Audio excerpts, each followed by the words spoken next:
With tensions rising around the world, including some discussing the possibility of the use of nuclear weapons in Russia's war on Ukraine, the question is, how safe is the US from a nuclear attack?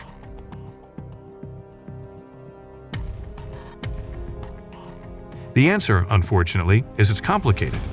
The US does have an anti-nuclear weapon defense system, called the Ground-Based Midcourse Defense (GMD), which might be able to knock out an incoming North Korean nuclear missile.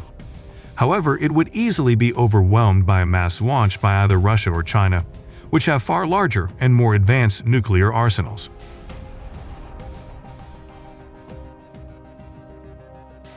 The US has a huge nuclear stockpile of its own, which is designed to deter nuclear attacks on America via the Doctrine of Mutually Assured Destruction, or MAD.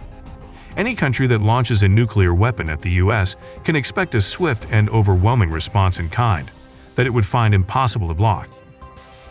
Neither Russia nor China has seriously threatened to use nuclear weapons against the US, though there are fears that, as tensions mount over Ukraine and Taiwan, this could change in the future.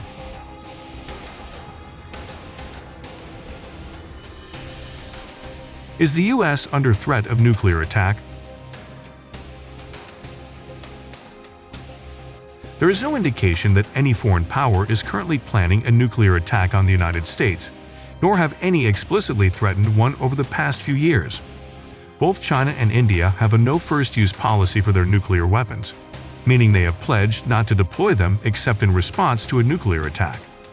However, Russia and North Korea have not made a similar pledge, and both have implicitly or explicitly threatened to use nuclear weapons in recent months.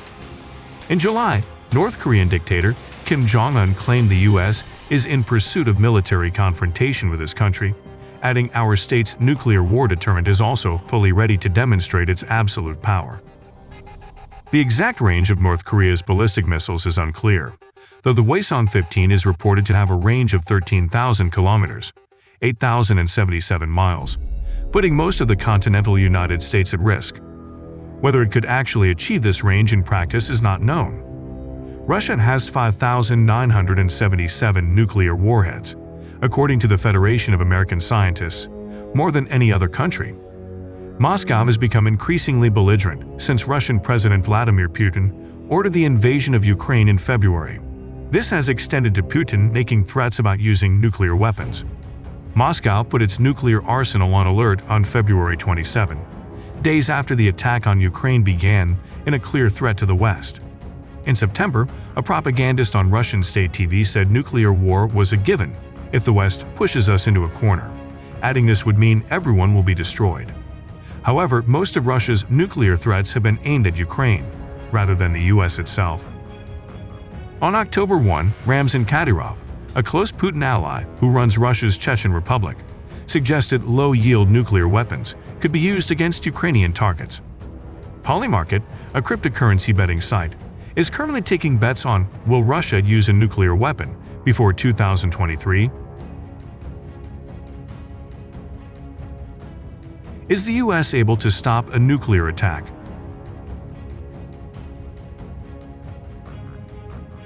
David Barish, a professor of psychology at the University of Washington, who has written about preventing nuclear war, told Newsweek the chance of the US intercepting a nuclear-armed intercontinental ballistic missile (ICBM) is extremely low. We shouldn't be fooled by the moderate success that anti-missile defense systems have been having in Ukraine, Barish said. The missiles in question have been mostly cruise missiles of one sort or other. They fly about 500 miles per hour, whereas ballistic missiles re-entering the atmosphere are about 15,000 miles per hour. Intercepting them is an order of magnitude more difficult. Khrushchev likened it to hitting a bullet with a bullet. And although anti-missile technology has evolved since then, so has offensive tech. The prospects of the US or anyone successfully intercepting ICBMs are extremely low, he said. When the US has tested its own ABM, anti-ballistic missile systems, the success rate has been considerably less than 50%. And that's with the ABM operators knowing in advance when and where incomings will occur and the route. The offense has an immense advantage in this arena, Barish said. A single ICBM can be outfitted with multiple independently targeted re-entry vehicles, MIRVs, thus overwhelming the defense. Those warheads can be maneuverable. They can be accompanied by chaff, clouds of what is essentially tinfoil, to confuse defensive radar. Most important, only a tiny proportion of attackers need to get through to cause disaster. The only safety lies in making sure that nuclear weapons are never used.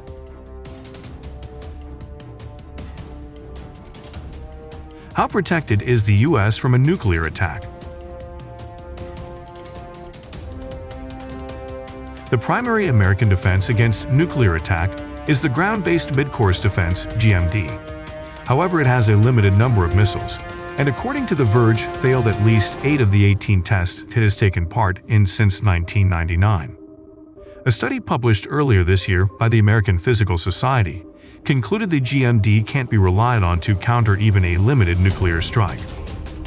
Laura Greco, a nuclear expert at MIT who co-chaired the study, said, "This idea of an impenetrable shield against an enormous arsenal of Russian missiles is just a fantasy." According to the 2019 Department of Defense Missile Defense Review, the U.S. relies on nuclear deterrence to address the large and more sophisticated Russian and Chinese intercontinental ballistic missile capabilities.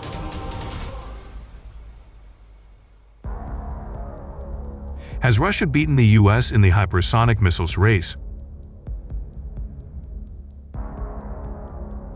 In half boast, half warning, Vladimir Putin's comment Russia will have a sea-based hypersonic missile in service in 2022 was a full-throated signal to the West, especially when he said any NATO deployment to Ukraine would cross a red line. The latest testing of Russia's Circon 3 M22 missiles this week coincides with the buildup of tens of thousands of Russian troops by Ukraine's border, amid fears an assault by Moscow is more likely than in April, when it last massed its troops there. Ever decrying an encroachment on Russia's own borders by the alliance, Putin told an investment forum this week if the flight time from Ukraine to Moscow was 5 minutes, in the case of a hypersonic weapon being deployed, his country could respond in kind. "We can do that now," Putin said, suggesting that Russia had stolen a march on the U.S. and the West in the race for hypersonic missiles, which are faster and more agile than standard ones and so present more difficulties for missile defense systems. Gen David Thompson, Vice Chief of Space Operations, sounded the alarm last month that the U.S. was not as advanced as the Russians or the Chinese in terms of hypersonic programs, Politico reported. At Mach 9, the Circon missile is at the low end of the hypersonic spectrum and has been launched several times since January 2020 by the Northern Fleet's Admiral Gorshkov. Moscow says it can hit targets at a range of up to 1,000 kilometers, 660 miles. Assuming that the weapon is dual-use, that is both conventional and nuclear capable, I think it changes the nuclear balance versus the United States, said Brent M. Eastwood, Defense and National Security Editor for Washington, D.C. Foreign Policy Magazine, 1945. As an anti-ship missile, it might overwhelm the American Aegis combat system, he told Newsweek. Aegis needs 8 to 10 seconds of reaction time to intercept incoming missiles. However, in that time, the Circon will have already traveled at least 12 miles. He said, and we must worry that Circon could have an accidental launch that could spark a nuclear exchange. It's an intriguing weapon for the Russians that shows their missile development prowess and the ability for it to be used as a propaganda talking point for Putin. Developed by the Rocket Design Bureau Machinostroyenia NPO, the Circon was not even among the 5 nuclear capability weapons programs in development, dubbed superweapons, which Putin revealed to lawmakers at Russia's Federal Assembly in March 2018. 4 of those, the Sarmat, Vanguard, Poseidon, and Burevestnik, are strategic systems in that they are all long-range weapons, with a range greater than 5,000 kilometers, 3,100 miles. The Kinzhal is a sub-strategic system with a range of less than that. However, over the last few months, state-run media has made much of successful launches of the Circon, although there is doubt among experts over whether it has reached the 1,000-kilometer, 660 miles, range Moscow has claimed. The Circon, unlike the pure hypersonic missiles which rely on scramjets, has also required a degree of ingenuity as it combines existing technologies. It is thought to consist of a solid fuel booster to take the missile from launch to high altitude, from where it follows a semi-ballistic skip-glide trajectory towards its target. A detachable warhead is used to destroy the target when it is in range.